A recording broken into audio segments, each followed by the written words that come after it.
తోనే Pawan Kalyan serious అయ్యేదే, Chandrababu serious అయ్యారు.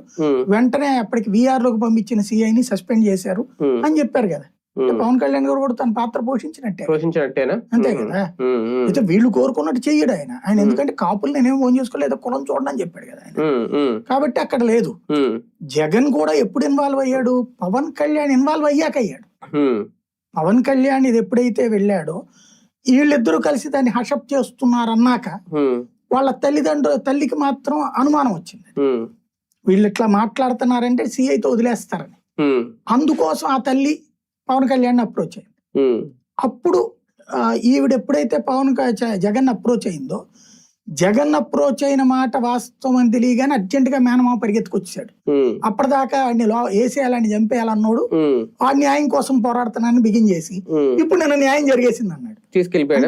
శత్రు శిబిరంలోకి మన మనిషిని పంపించి మన వైపుకి తిప్పుకోవడం అదొక వ్యూహం. ఒక కోణంలో జగన్ గారు అక్కడికి వెళ్ళారు కాబట్టి బాబు గారు పిలిపించి వాళ్ళతో మాట్లాడి సెటిల్ చేశారని అనుకోవాలా, లేదా జగన్ తో అంటే వీళ్ళ క్రెడిట్ చేసుకుంటారు అంబటి రాంబాబు గారు వీళ్ళందరూ మాట్లాడారు, లేదా వీళ్ళ పార్టీ నుంచి పిలిపించి న్యాయం చేశారులే వాళ్ళతో మాట్లాడారు అనుకోవాలా? వాస్తవంగా వైఎస్ఆర్ కాంగ్రెస్ పార్టీ ఎప్పుడు నాకున్న సమాచారం మేరకు, విశ్వసనీయ సమాచారం మేరకు ఈ అంశంలో వాళ్ళ అమ్మ అప్రోచ్ అయింది.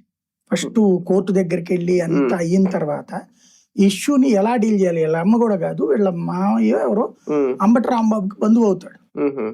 అంబటి రాంబాబు దగ్గరకు వచ్చి చెప్పారు, ఇట్లా జరిగిపోయింది. వాళ్ళకి తెలుసు చచ్చిపోయాడన్న సంగతి తెలుసు, బూడిచ్చేసేసారని కూడా తెలుసు. బూడిది ఇవ్వమని వాళ్ళు అడిగినా కూడా ఇవ్వకపోవడంతో వాళ్ళ అమ్మకి ఫీలింగ్ వచ్చింది. ముందేదో 10 లక్షలు 20 లక్షలు ఇస్తామన్నారట. ముందు నాకు బూడిది ఇవ్వమంటే అవన్నీ జరగవని చెప్పారట.